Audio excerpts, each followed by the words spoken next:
How y'all doing? So this is gonna be about the unsung OOs era. And last I did about the 90s, and I want to do a carryover where Dr. Dre kept on flourishing post Chronic in the 90s, and then with the emergence with him working with Eminem, and of course Snoop's career kept on going, and of course Outkast was very front and center and dominant, and you're going into, and then you had carryovers in the early part of O's. Beyonce, Living Destiny's Child, starting her solo career, emergence of Alicia Keys. R. Kelly was still dominant, still top of his game in the early part of the O's. Usher came up big time. Before the emergence of Chris Brown, before Neo came along, and then later with Bruno Mars, he came along, what have you, as a writer and producer and so on and so forth. So there was, and I didn't want to forget about mentioning about Joe and Brian McKnight. They had their run in the 90s and it carried over Maxwell, D'Angelo. So there was a lot of acts that were still carries over to a part of the OOs. But the OOs was predominantly dominant with the hip hop boutique label, Murder Inc., Cash Money, Lil Wayne, all that were dominant. Ja Rule was dominant for that moment. I mentioned Eminem was dominant. That's a very controversial situation, but he was big time over there. And then Pharrell, Neptunes, all that, Timberland, all that, Missy.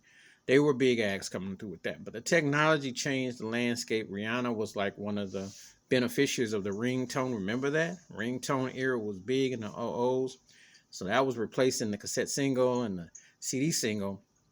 And you just get your ringtone. So that was and then of course with the Napster and LimeWire, downloading, file sharing, etc.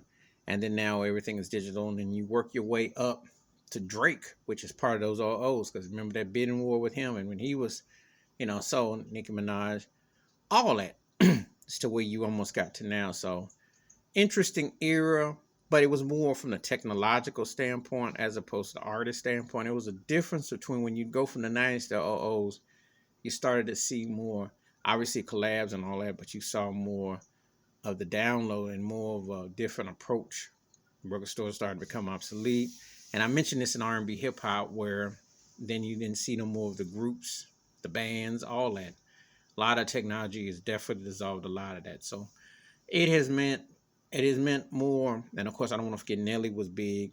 He had his run, and and there was some interesting acts that definitely had a moment and a mark, um, in the genre, and they were artists that were able to um, circulate here and there, creating music and so.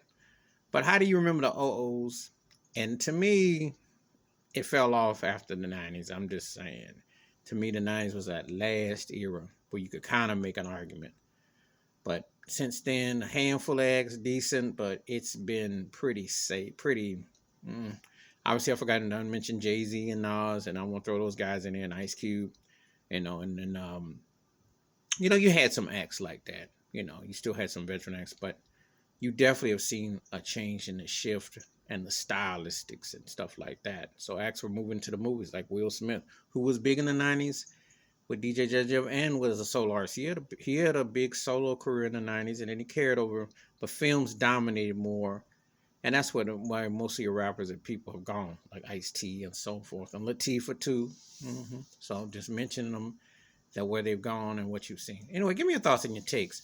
The OOs unsung. Please hit like, subscribe, welcome thoughts, comments, and feel free. I'll mention TLC because I want to mention TLC. I don't want to forget anybody because they were big in the 90s. Had a little bit of carryover in the OOs, but let's talk about the acts you remember, who you thought, how you felt.